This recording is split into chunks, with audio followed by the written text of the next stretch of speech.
Hello everyone. आज हम एक बहुत महत्वपूर्ण टॉपिक पर चर्चा करने जा रहे हैं कि हमें प्रैक्टिस पेपर करना चाहिए या नहीं करना चाहिए।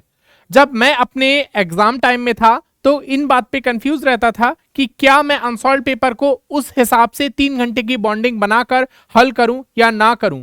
इस बारे में क्वेश्चन बच्चे हमारे दिमाग में हमेशा रहता है। ठीक है बच्चे, तो चाहे आप बोर्ड एग्जाम करने जा रहे हो, चाहे आप बोर्ड एग्जाम देने जा रहे हो, चाहे आप किसी कंपटीशन की तैयारी कर रहे हो, आपके लिए बच्चे प्रैक्टिस पेपर हैं बहुत अहम महत्वपूर्ण भूमिका निभाने वाले होते हैं।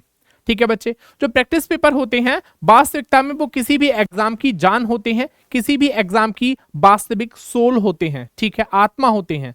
कैसे हम इस बात को कह सकते हैं कि एग्जाम बेटा जो होता है वो निश्चित नंबर ऑफ टीचर्स की कमेटी डिसाइड करती है।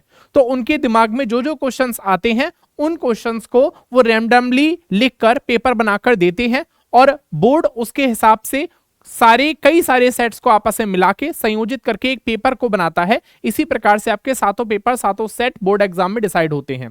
किसी कंपटीशन में भी इसी प्रकार से कार्य प्रणाली चलती है।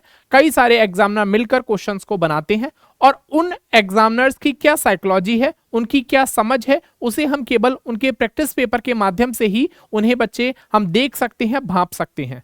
तो क्या किया जाना चाहिए और क्यों महत्वपूर्ण है प्रैक्टिस पेपर उन्हें लगाना, इस बात पे चर्चा करेंगे। और जल्द ही मैं ये बात भी बताने वाला हूं बच्चे, आने वाली है एक हमारी बहुत प्यारी सी सीरीज जिसमें हम बायोलॉजी के सारे प्रैक्टिस पेपर को लेके आएंगे। अब तक जितने भी बोर्ड एग्जाम में क्वेश्चन पेपर आ चुके हैं उन सभी को हल करेंगे। ठीक है बच्चे, तो इससे एक आपको स्पेशल प्लेलिस्ट देखने को मिलेगी जो प्रैक्टिस पेपर के नाम से होगी, जिसके अंदर हम बायोलॉजी के बहुत सारे पेपर्स को संयोजित करके रखेंगे। आपको इसी चैनल के अंदर देखने को मिल जाएगी। ठीक है बच्चे, चलिए तो आज हम बात करते हैं प्रैक्टिस पेपर क्यों इंपॉर्टेंट है। पहला पॉइंट है यहां पर बच्चे टाइम मैनेजमेंट सीखने के लिए। आप किस क्वेश्चन को कितना टाइम दें। अगर आपने कम क्वेश्चन को ज्यादा टाइम दे दिया तब भी आपके लिए नुकसानदायक है, और ज्यादा इंपॉर्टेंट क्वेश्चन को कम टाइम दिया तब भी वो आपके लिए नुकसानदायक ही होगा। तो हम क्या कर सकते हैं बच्चे, जो हमारा प्रॉपर टाइम है वो किस क्वेश्चन को दिया जाए, लॉन्ग क्वेश्चन को कितना टाइम दिया जाए, या ऐसा क्वेश्चन लॉन्ग क्वेश्चन जिसके अंदर डायग्राम पूछा गया है उसे कैसे रिप्रेजेंट किया जाए, उन सभी को आप टाइम मैनेजमेंट के माध्यम से ही सीख सकते हो। आप किसी भी टॉपर का इंटरव्यू निकाल लीजिए, या फिर आप किसी भी बच्चा जो ऐसा है यूपीएससी चाहे क्रैक किया हो चाहे उसने बोर्ड एग्जाम क्रैक किया हो, किसी भी टॉपर को आप उठा के देखिए, उसने सबसे पहले आपको प्रैक्टिस पेपर की इंपॉर्टेंस के बारे में ही बताया होगा। ठीक है बच्चे, तो उन्होंने क्या किया होंगे, सभी ने प्रैक्टिस पेपर करते हैं और हम सभी को प्रैक्टिस पेपर भी करने चाहिए। ये बहुत ज्यादा इंपॉर्टेंट रोल प्ले करते हैं हमारे टाइम मैनेजमेंट में। ये किस क्वेश्चन को कितना टाइम दिया जाए और कौन सा क्वेश्चन ज्यादा महत्वपूर्ण है, इन सब चीजों के बारे में हमें तभी पता लग पाता है जब हम एक्चुअल में पेपर की प्रैक्टिस करते हैं, एक्चुअल में से सॉल्व करने की कोशिश करते हैं। चलिए बच्चे, नेक्स्ट हमारा टाइम है to identify the maximum repeated area. हम ये कर सकते हैं बच्चे, उस क्षेत्र को सुनिश्चित करने की कोशिश कर सकते हैं जहां पर क्वेश्चन ज्यादा पूछे जा रहे हैं। अगर आप ऐसे बच्चे हैं जिसने अभी तैयारी इतनी अच्छी नहीं की है, उनकी तैयारी का स्तर इतना अच्छा नहीं है, उसके बाद भी वो बच्चे चाहे एवरेज हो वो भी अपने टॉपर की श्रेणी में आ सकते हैं। या वह बच्चे जिन्होंने अभी तैयारी करना शुरू की है बोर्ड एग्जाम की और उनका उद्देश्य है कि वो बच्चे क्या कर सकें, वो टॉप कर सकें या फिर वो एक अच्छे मार्क्स ऑब्टेन कर सकें, तो बिल्कुल आप कर सकते हैं। आपके लिए क्या करना पड़ेगा, उस क्षेत्र को आइडेंटिफाई करना पड़ेगा जहां पर मैक्सिमम क्वेश्चन पूछे जा रहे हैं। आप चाहे नीट की तैयारी कर रहे हो या आप किसी कंपटीशन एग्जाम की तैयारी कर रहे हो, सभी के लिए ये जो चीज है, ये जो तरकीब है, वो एक कॉमन रोल ही प्ले करती है। आप क्या कर सकते हैं, आप अगर नीट की प्रिपरेशन कर रहे हो तो आप उस आइडेंटिफाई एरिया को कवर कर सकते हैं। आप ये बात जरा सुनिश्चित करके रखिएगा कि पूरे चैप्टर में से 30% एरिया ऐसा होता है जो मोस्ट इंपॉर्टेंट होता है, जहां से क्वेश्चन सबसे ज्यादा पूछे जाते हैं। तो उस एरिया को आप तभी पता लगेगा जब आप नंबर ऑफ क्वेश्चंस को बहुत ज्यादा लगाओगे, आए हुए क्वेश्चन को लगाओगे, जो आ चुके हैं प्रीवियस ईयर क्वेश्चंस हैं उनको लगाओगे। तो बच्चे प्रैक्टिस करना बहुत ज्यादा इंपॉर्टेंट है, और प्रैक्टिस आपकी क्या कर सकते हैं, आपको मोस्ट आइडेंटिफाई एरिया को आपको कवर कराने के लिए बहुत रिस्पॉन्सिबल होती है।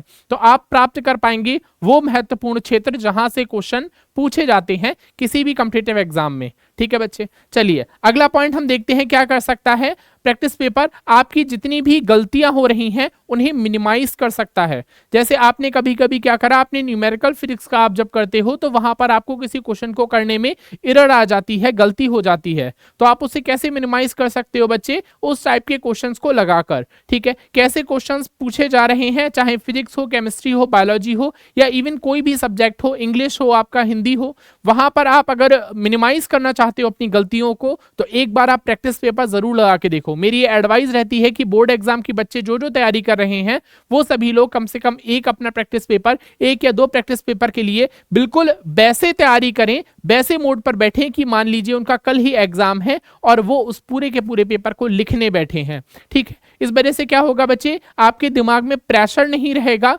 और आप उस प्रेशर को भी मिनिमाइज कर पाओगे। तो यहां पर हम ये भी कह सकते हैं ये इन सब के साथ में क्या करेगा, आपके प्रेशर को, बोर्ड एग्जाम के प्रेशर को या किसी भी एग्जाम के प्रेशर को मिनिमाइज करने का काम भी करेगा प्रैक्टिस पेपर। ठीक है, तो ये सारे पॉइंट कवर करता है प्रैक्टिस पेपर, और प्रैक्टिस पेपर लगाना बच्चे बहुत ज्यादा इंपॉर्टेंट होता है। पाठशाला 247 आपके लिए सभी प्रकार के बायोलॉजी के प्रैक्टिस पेपर को प्रोवाइड करा रही है। यहाँ पर प्लेलिस्ट आपको देखने को मिलेगी जिसमें सभी प्रकार के प्रैक्टिस पेपर होंगे जिसे मैं खुद सॉल्व कराऊंगा। ठीक है बच्चे, तो उन प्रैक्टिस पेपर्स को आप सॉल्व कर सकते हो। इस वीडियो को सेव कर लीजिए, ठीक है, और इन्हें अपने दोस्तों के साथ एक बार जरूर शेयर करिएगा जिससे उन्हें भी इस प्रैक्टिस पेपर के महत्व के बारे में जानकारी मिल सके। ठीक है, अगर आप एक एवरेज स्टूडेंट हैं, आपके मार्क्स आते हैं 60, 65 या 70, आपको ऐसा लगता है कि आप कितनी भी कोशिश कर लें आपके मार्क्स नहीं बढ़ने वाले हैं, तो ऐसा बिल्कुल भी नहीं है। आप अपने मार्क्स बढ़ा सकते हो, बहुत अच्छे से बढ़ा सकते हो। ठीक है बच्चे, कैसे बढ़ा सकते हैं आप अपने मार्क्स, जैसे मान लीजिए आप अगर टेस्ट में, आप ये समझिए टेस्ट में आपके 23, 24, 22 नंबर आ रहे हैं 35 में, ठीक है, या फिर आप अगर 70 नंबर का पेपर देने जाते हैं उसमें आपके कह सकते हैं 55 या फिर 40 ऐसे मार्क्स आते हैं, तो आप परेशान बिल्कुल ना हो, आप बिल्कुल उन टॉपर की सूची में आ सकते हैं जिनके 65 मार्क्स आ रहे हैं 70 में से। ठीक है, उनकी सूची में बच्चे कैसे आया जाएगा, तो आप प्रैक्टिस पेपर के माध्यम से ही उसे आ सकते हो। आप उन क्वेश्चंस को आइडेंटिफाई करो जो क्वेश्चन बार बार पूछे जा रहे हैं, उन क्वेश्चन को मेमोराइज कर लो, याद कर लो, उन्हें लिखने का तरीका एक बार बेहतरीन तरीके से देख लो, तो आप उस एरर को मिनिमाइज करके, उन होने वाली गलतियों को सबसे कम करके आप क्या कर सकते हैं, उन क्वेश्चंस पर या उस पेपर पर अच्छी कमांड प्राप्त कर सकते हैं। तो ये एक तरीका हो सकता है कि आप एवरेज स्टूडेंट से टॉपर स्टूडेंट बन जाएं, पर ये एश्योरिटी है कि आप अगर मेहनत करेंगे और अपने आप को बदलने का जज्बा पैदा करते हैं, अपने आप को अपने अंदर से, अपनी आत्मा से स्वयं को बदलने का जज्बा पैदा करते हैं, तो आप जरूर ही कामयाब होंगे और अपने बोर्ड एग्जाम में बहुत महत्वपूर्ण रोल प्ले करके आएंगे। ठीक है बच्चे, याद रखिएगा कि एक बहुत प्यारी सी कोटेशन है यहाँ पर लिखी हुई, विलियम ऑथर वर्ड्स की लिखी हुई कोटेशन है, बहुत प्यारी कोटेशन है। इस कोटेशन का क्या मतलब है चलिए जानते हैं। लिखा है, study while others are sleeping, जब सब लोग सो रहे हो तब आप अध्ययन करें, तब आप स्टडी करें। यानी कि आपको क्या करना है बच्चे, ज्यादा चीजों के बारे में अपनी चंचलता को नहीं दिखाना है, ज्यादा वीडियोस भी नहीं देखनी है। ठीक है, आपको क्या करना है, एक रेगुलर टीचर के लिए पकड़ लीजिए, ठीक है, और उसके हिसाब से आप कुछ समय तक उसे देकर जिसमें वो मैक्सिमम नंबर ऑफ क्या कर सके, क्वेश्चन कराता हो, सीरियस रहता हो, ऐसे टीचर्स को थोड़ा पकड़िए जो अपनी कह सकते हैं अपने कंटेंट को ज्यादा देने की कोशिश कर रहा हो और आपके साथ गपशप ज्यादा कम कर रहा हो। ऐसे टीचर्स को जरा पकड़ने की कोशिश करिए जिसके माध्यम से आपकी जो पढ़ाई हो बोर्ड एग्जाम पे पीक पे पहुंच सके। ठीक है बच्चे, तो कह सकते हैं आप स्टडी कर सकते हैं जब सब लोग सो रहे हो, आपको पढ़ने का मन ना हो तब भी आप स्टडी कर सकते हैं। आपके पास में बहुत अच्छा एक संसाधन है यूट्यूब जिसके माध्यम से आप स्टडी कर सकते हैं, पढ़ने का मन ना हो तब भी। ठीक है, जब सब सो रहे हो तब आप अध्ययन कर सकते हैं। आप कार्य कर सकते हैं, work when others are playing, जब लोग खेल रहे हो तो आप अपना कार्य कर सकते हैं। ठीक है, तो अगली बात कौन सी है, ड्रीम, जब आप स्वप्न देखें, ठीक है, या जब आपका स्वप्न आप तब देखें जब केवल दूसरे लोग केवल उसे क्या कर सकते हो, जब केवल विश मांग सकते हो उसकी, जब दूसरे लोग की केवल इतनी प्रैक्टिस हो, इतनी ही समझ हो कि वो भगवान से मांग सकें, तब आप स्वप्न देखें।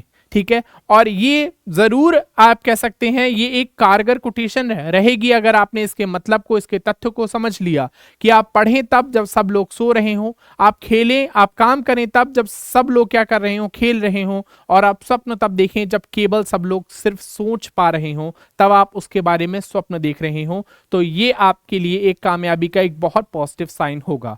ठीक है बच्चे, और याद करिए बच्चे कि बोर्ड एग्जाम आप देखेंगे तो आप अपने माता पिता के सपना पूरा करने के लिए ही आए हैं। आप ये बात याद रखिएगा, हम सभी लोग मिडिल क्लास फैमिली से बिलोंग करते हैं, और मिडिल क्लास की ये क्या कह सकते हैं आप, दुर्भाग्य कहिए या सौभाग्य कहिए, जो भी कह सकते हैं आप, इसे कह सकते हैं कि जो छोटा बच्चा होता है या जो बच्चा तैयारी कर रहा होता है उसके ऊपर जिम्मेदारी का एक बोझ आ जाता है। ठीक है बच्चे, वो बोझ नहीं है, एक प्रकार से वो इसकी रिस्पॉन्सिबिलिटी है, मैं ऐसा मानता हूं। ठीक है बच्चे, तो रिस्पॉन्सिबिलिटी आपके ऊपर आ जाएगी, और रिस्पॉन्सिबिलिटी कैसी होगी, वो एक क्रिएटिव और पॉजिटिव रिस्पॉन्सिबिलिटी होगी। कब आएगी वो रिस्पॉन्सिबिलिटी, जब आप बच्चे क्या करेंगे, अपने आप को प्रदर्शित करके दिखाएंगे। ठीक है बच्चे, एक सामान्य बच्चा होता है, एक छोटा सा एग्जाम्पल लेके बताते हैं। एक मान लीजिए ऐसा बच्चा है जो रेगुलर नंबर मार्क्स अच्छे लेके आता है, तो माँ बाप की उसके साथ में होप जुड़ जाती है कि ये बच्चा जरूर हमारे लिए क्या करेगा, बच्चा कुछ ना कुछ अच्छा करके दिखाएगा और ये हमारा नाम रोशन करेगा। तो आप अपने माता पिता का नाम जरूर रोशन करें, साथ साथ में हमारा नाम रोशन करें, ऐसी मैं कामना करता हूं, इच्छा करता हूं। चलिए मिलते हैं नेक्स्ट वीडियो में। पाठशाला 247 के साथ जुड़े रहें और इसे अपना प्यार इसी प्रकार से दिखाते रहें। मिलते हैं अगली एक इंफॉर्मेटिव वीडियो के साथ, तब तक खुश रहें, अपना ख्याल रखें। जय हिंद।